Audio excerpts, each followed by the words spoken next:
आणि याच 13 वर्षात खरं तर राज ठाकरे म्हणजे 18 वर्षात त्यांनी आतापर्यंत एकदाही युती केली नाही हे जरी म्हटलं गेलं असलं तरी सुद्धा अनेकदा युतीचे प्रयत्न झालेले आहेत. म्हणजे असं नव्हतं की राज ठाकरेंना कधी युती करायचीच नव्हती.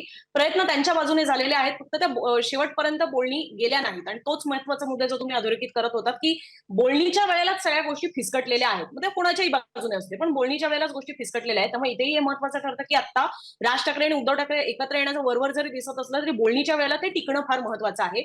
माझा पुढचा मुद्दा होता तो म्हणजे की राज ठाकरे आता निवडायचं आहे ते राज ठाकरेंना. कारण की उद्धव ठाकरेंकडनं किमान एक ग्रीन सिग्नल आपण म्हणू येलो ग्रीन सिग्नल तरी आलेला आहे. अगदी रेड सिग्नल तर नाहीये ही गोष्ट स्पष्ट झालेली आहे. तर आता निवडायचं आहे राज ठाकरेंना. राज ठाकरे आधीही इच्छुक होते उद्धव ठाकरेंसोबत जायला. मग तिकडे आता काही अहंकार असेल असं मानायला हरकत नाही. जागा नाहीये.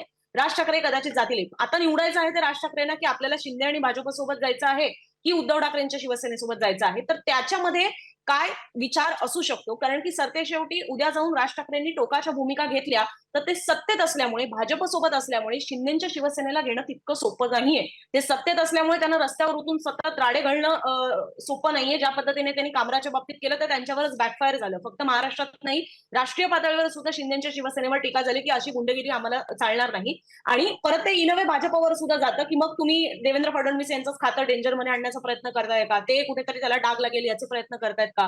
त्यामुळे राज ठाकरेंनी घेतलेल्या भूमिका या शिंदेच्या शिवसेनेला सुद्धा कितपत आपल्याशा करवून घेता येतील याच्यात तांत्रिक अडचणी आहेत. राज ठाकरेंच्या परप्रांतीयांच्या विरोधातल्या भूमिका भाजपच्या पक्षश्रेष्ठींना अजिबातच झेपणाऱ्या नाहीयेत. म्हणजे अगदी हायकमांडला. कारण की वर्ष दीड वर्षामध्ये उत्तर प्रदेशच्या निवडणुका आहेत, वर्षभरामध्ये बिहारच्या निवडणुका आहेत. त्यामुळे ते लक्षात घेता भाजप तर मुळीच त्यांना जवळ करणार नाही. जेव्हा जेव्हा महाराष्ट्रात भाजप मनसे एकत्र येतील, अशी साधी पाल चूक चुकायला लागते तेव्हाच असं काहीतरी घडतं, की त्याच्यामध्ये भाजप आणि मनसेमध्ये मतभेद व्हायला सुरुवात होते. मागे भुजभूषण झालं.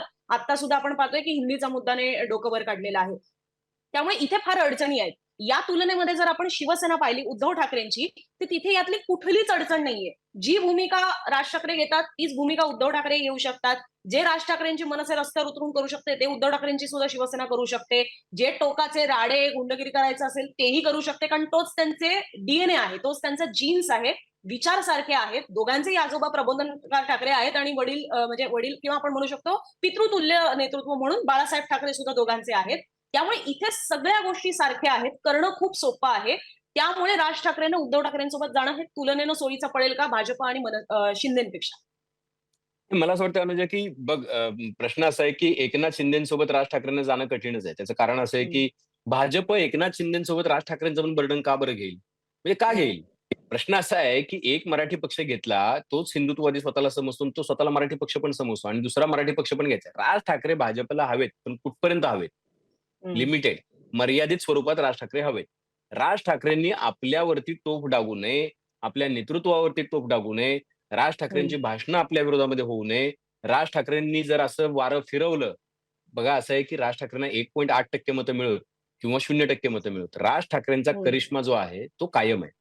राज ठाकरे कुठल्याही चौकात उभे राहिले तर 50,000चा मॉब आरामात जमा होतो. राज ठाकरे जर बोलायला उभे राहिले तर महाराष्ट्रातलं कुठलंही घराघरामध्ये लागलेलं न्यूज चॅनल कुणीही बदलत नाही. राज ठाकरेंची हं. भूमिका तुम्हाला पटो किंवा न पटो. प्रश्न असा आहे की राज ठाकरे हे कन्व्हिन्सिंग ओरेटर आहे. ते हं. कन्व्हिन्स करतात तुम्हाला, की तुम्ही का हे केलं पाहिजे. प्रश्न काय झालाय गेल्या काही काळामध्ये, राज ठाकरेंची भूमिका सातत्यानं बदलली हा प्रश्न झालाय. राज ठाकरे बदलले. प्रॉब्लेम आहे की मतदार तिथंच आहेत. मतदारांना अजून पण वाटतं की राज ठाकरेंना आपण काहीतरी मतदान दिलं पाहिजे. मधल्या काळामध्ये त्यांनी हिंदुत्वाची शाल पण घेतली अंगावरती मराठीमुळे मतं मिळत नाहीत म्हणून. पण ती हं. हिंदुत्वाची शाल कशी तुम्हाला हिंदू लोकं का मतं देतील? बघा असं मी कायम असं ते उदाहरण देतो. मागे आपल्या चर्चेत पण मी अनुजा दिलं होतं, की मॉलच्या शेजारी एखादं जर छोटं दुकान टाकलं, मी टपरी नाही म्हणणार, पण छोटं दुकान टाकलं, तर मॉल एवढा हं. बिझनेस होईल अशी अपेक्षा करू शकतो का आपण? हं. नाही. म्हणजे साधं सोपं आहे, की अख्ख्या मॉलचा बिझनेस आणि माझ्या दुकानाचा बिझनेस एक होईल एका दिवसात. असं असं अपेक्षित कसं करू शकतो? प्रश्न असा आहे मॉल मॉलच आहे. भाजप हा हिंदुत्वाचा मॉल आहे. हं. त्याच्यामध्ये तुम्हाला वेगवेगळ्या प्रकारचं हिंदुत्व मिळतं. त्याच्यामध्ये असं पण हिंदुत्व आहे, की आम्ही जेडीयूशी युती पण करणार आणि तरी आम्ही हिंदू आहोत आणि जेडीयू पण चालतं आम्हाला. त्यांच्याकडे हं. मुफ्ती मोहम्मद सईदशी पण युती केली काय तिच्याशी युती करून सुद्धा आम्ही हिंदू राहतो. आणि खाली एआयएडीएमकेशी युती करून पण ते काय तमिळ विरोधी राहत नाहीत. तर प्रश्न हं. असा आहे ना, की भाजपच्या भूमिका ह्या इतक्या कॉन्ट्रास्ट असतात.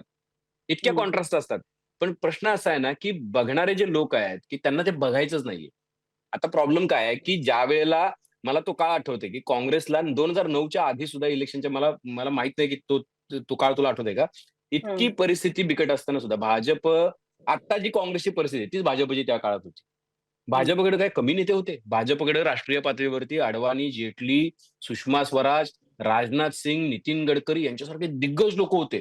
एक सो एक ओरॅटर होते. आणि जसवंत सिंगांसारखे, आपण आता काय आठवणार पण नाही तुम्हाला.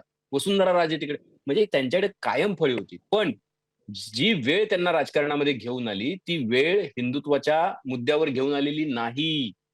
हिंदुत्व नंतर आलंय. पहिल्यांदा विकास आणि भ्रष्टाचार होता. लोकं विसरली.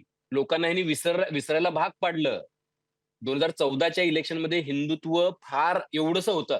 म्हणजे अख्खी जर प्लेट असेल, तर चतकोर पण नव्हतं हिंदुत्व 2014च्या प्रचारामध्ये. चतकोर पण.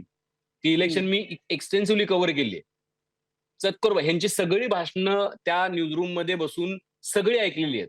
तू पण 2014ची भाषणं ऐकलेली आहेत. कुठे तुला दिसलं होतं? विकास आणि भ्रष्टाचार मुद्दे होते. पण ते हिंदुत्वाकडे तो पॅराडाइम शिफ्ट केला आणि म्हणून बाकी सगळ्या राजकीय पक्षांची अडचण झालेली आहे. त्यांनी तो एक्स्ट्रीम लेव्हलला नेलाय. एक्स्ट्रीम. म्हणजे आता कुठल्यातरी कम्युनिटीचा विद्वेष म्हणजे हिंदुत्व या लेव्हलला नेलाय. पण जो तुझा खरा प्रश्न आहे, की राज ठाकरे आणि उद्धव ठाकरे दोघं एकच विचार सांगतात ना. मग दोघं एकच विचार सांगून सुद्धा दोघं एकत्र आले तर अडचण होणार नाही. पण मग शिंदेसोबत गेल्यानंतर कशी अडचण होईल? तर शिंदेना राज ठाकरे वाढलेले किती हवे असतील? मग राज ठाकरे मुंबईतच वाढतील. शिंदे कुठे वाढणार आहेत? मुंबईतच वाढणार आहेत. शिंदेना एमएमआर सोडून वाढायला कुठे जागा आहे का? पश्चिम महाराष्ट्रामध्ये तिथे राष्ट्रवादीने आपले काय अजित पवार आहेत, बाकी सगळे लोक आहेत. काही ठिकाणी मराठवाड्यामध्ये उद्धव ठाकरे स्वतः आहेत, राष्ट्रवादी आहे. काही ठिकाणी काँग्रेस आहे विदर्भामध्ये. मग एकनाथ शिंदेना जर वाढायचं असेल कुठल्याही अंगाने, बघा तुम्ही एका इलेक्शनमध्ये हात मोकळा सोडून बघू शकता. 2 इलेक्शनमध्ये हात मोकळे सोडू शकता. हात मोकळे सोडणं म्हणजे वेगवेगळे रिसोर्सेस वापरणं. प्रेक्षकांना समजतं. पैसा असेल, बाकी सगळ्या गोष्टी असतील. तुम्ही किती इलेक्शन्स हात सोडून काय हात मोकळे सोडून लढणार आहात? त्याला पण काहीतरी मर्यादा आहे.